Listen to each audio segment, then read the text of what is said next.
You're here to find out if the QI35 is right for you with no opinion, with the best robot in the industry.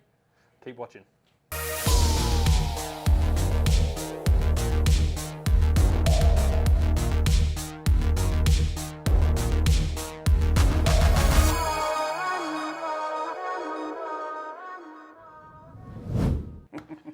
Yeah, it's pretty neat, isn't it? Everything's coming out right now. So Everything. this is the new TaylorMade. Looks great, by the way. It looks awesome. Yeah, it really does. I Let's really talk like about the look of it. It's the bit like a carbon, like true carbon fiber. Yeah, it's kind of a gray color.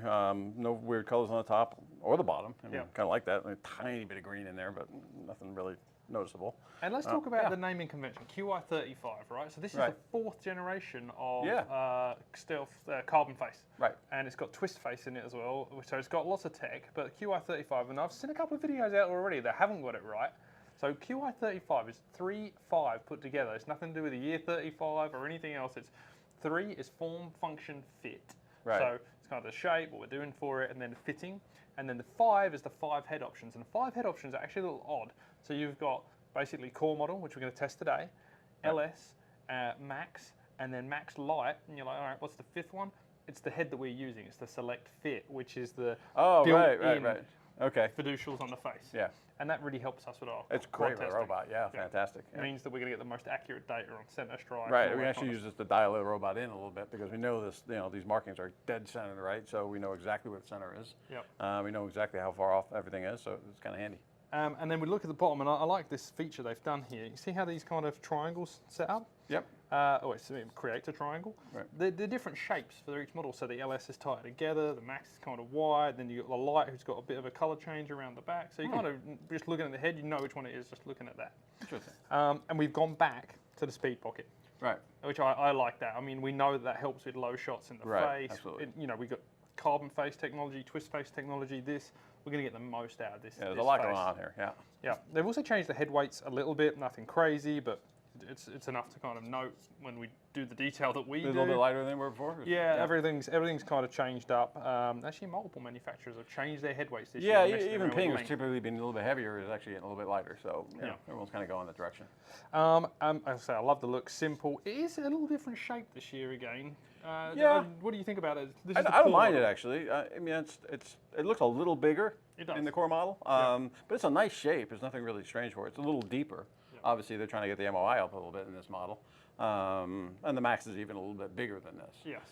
But they all look good to me. I mean, they're nice, clean shapes. And let's kind of talk a little bit about the weighting system again. We've got 3 grams up front, 13 in the back, reversible.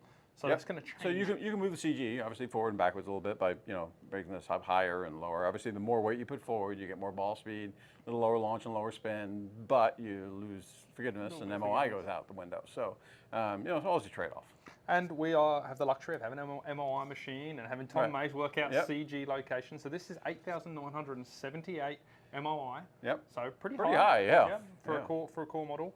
And then we've got 1 inch back from the shaft axis, 1.01 inches. Which is pretty far, actually. Right. It's a little further than the other core model that we've already looked at in our robot test. Yep. So that means that it's possibly a little more forgiving, possibly a little higher spin, possibly a little higher launch. Just kind of adds all in there, theoretically, should we say. In theory, yeah. There's lots of other variables, but we're going to test the 10.5 degree head again. 0 face angle, 0 angle of attack, 0 path. We're going to go center, 3/4 of an inch toe, 3/4 of an inch heel. We didn't mention this in the first test, but we're basically using the Coolclubs blue shaft, 60 gram mid-profile for this speed test. Right. And we're going to vary that. We're using a lighter shaft, a 50 gram shaft basically in the 75 mile an hour test, 60 in this 95, and then we'll use a 70 gram in the 115. Yeah. So we get the right amount of droop and deflection. Similar to the same amount of flex that somebody at that speed would be using. Yeah. So we actually get some results that help you make better choices. So let's talk a little bit about what we're going to do here right now is Glenn is working. We've done the test already back of house. Yep. He's going to run a shot from each section so the guys can see it on the screen. And we're going to kind of talk about the numbers after that. Yep, perfect. So let's run the center test. We'll fire up the GoPro and we'll see the robot hit from the first spot.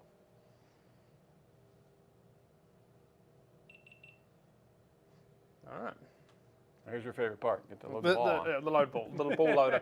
If you haven't gone and watched the previous product that we tested, we've already done this. Check it out. This is not the only driver on the market, as you know. And once we get through all of these, we'll go back and kind of review, by like core ones and the ALS versions and see comparatively how they are. Well, this is embargo day, so we're just kicking off with the first driver. We have got so much testing to do. Stay tuned. All right, Glenn, center shot.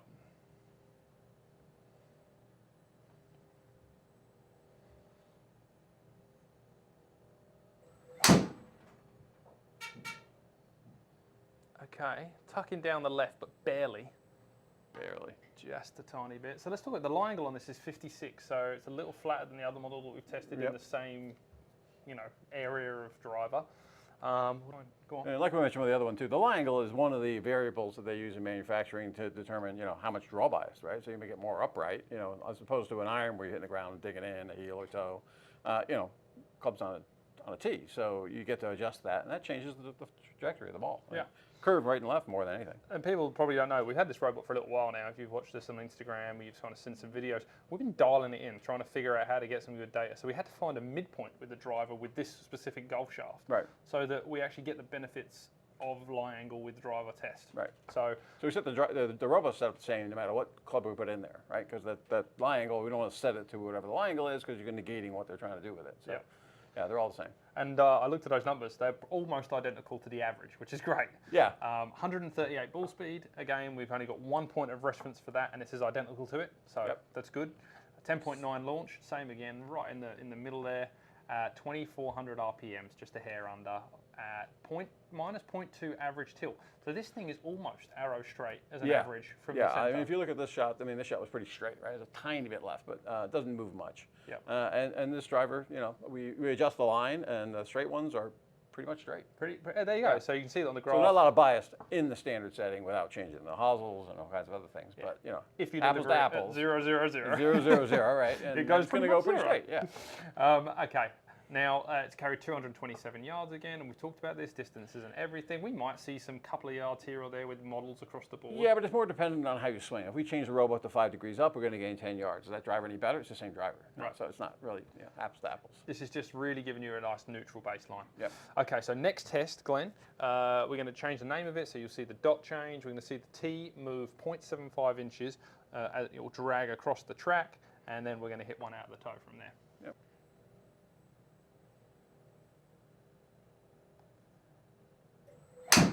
And we can see on the graph here, on the other chart, we see that the ball stays down the right a little more.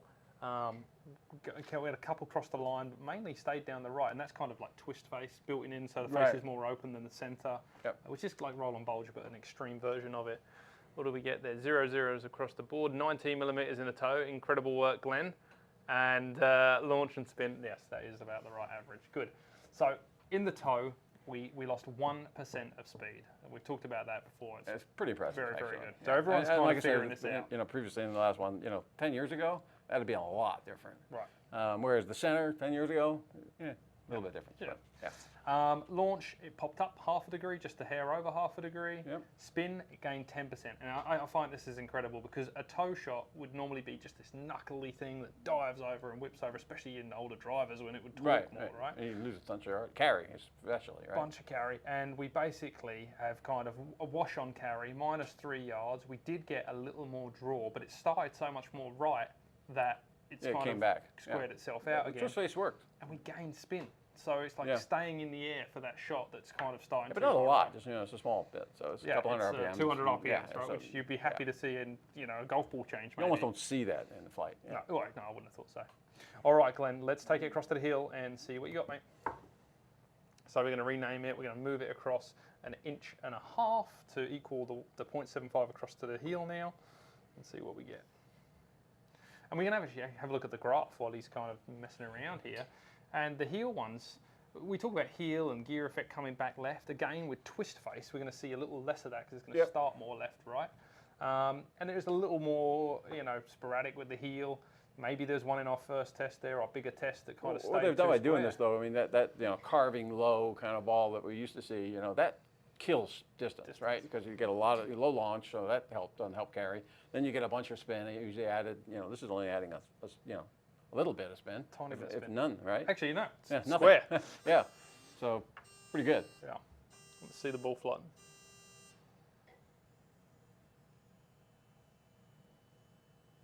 see the wrist, well not even the wrist, that's the forearm in action there.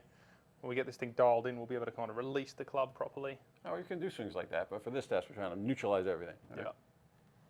Yeah. Oof.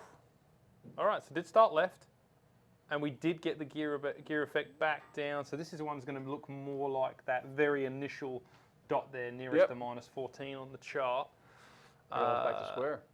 On literally identical 0, 0, 0, 20 millimeters heel. Great test, Glenn, again, killing it over here with the robot. And the numbers are perfect. Speed, we lost 3% of ball speed. Actually pretty impressive. Yeah, right? I mean, up the heel is not the best place to hit it. Matter of fact, that's kind of the worst place to hit it. And we also got to remember, I know this is their 4th gen now. Right. TaylorMade are working with a different material to everyone else. No one pushed them into it, right? But it's their choice. Yeah, you know, when they initially did it, you know, I was thinking that's kind of a brave move and stuff. And obviously, you know, it takes some time to get up to it. But I mean, we kind of maxed out. I mean, Callie's doing great stuff with AI and stuff. But, you know, what can you do with titanium? So there's got some runway on how they can still improve this. Yeah. And from year to year, we have seen that. Well, this is a little better than this is than quite most. a bit better, yeah. Launch angle, we lost nearly a degree, not quite. So actually, that's kind of across the board from toe to heel to center, 1.5 span. Didn't really change in launch enough to notice. Spin, almost identical, -1%. So that's incredible that you hit the heel. You should get that crazy gear burning up in the air, washed, just straight square. Tilt, we did get a little bit of right bias, and we saw that with that golf shot you just saw on the screen. Yeah, just kind of fade a little bit. Yep. So, and it's kind of because you want a little bit of that because you want to get closer to the middle. Right, you want to just finish get a out lot where of that, your and you lose all your speed, right? Yeah. So. And we lost exactly the same as we lost on the other core driver, 15 yards. Right. So you get what you get out of the heel, but it's a pretty forgiving driver. Yep. Little less, you know, pretty neutrally biased in the center. Yep. Obviously, you know, you can look at different models and change things to make that more, you know. I'm probably going to look at the max in this version, to be honest with you. I've got a 9-degree max, which is more draw bias, so. Yeah. Well, I got one for everybody. Hang around to see that test, because we're going to test it. We're going to test everything. Make sure that you keep watching all of our reviews, get information before you just walk into a store and buy a golf club. Head to Coolclubs if you want the best fitting experience enhanced by Sportsbox AI, or head to a worldwide golf retail location. Check these things out on the shelf and get one in your bag.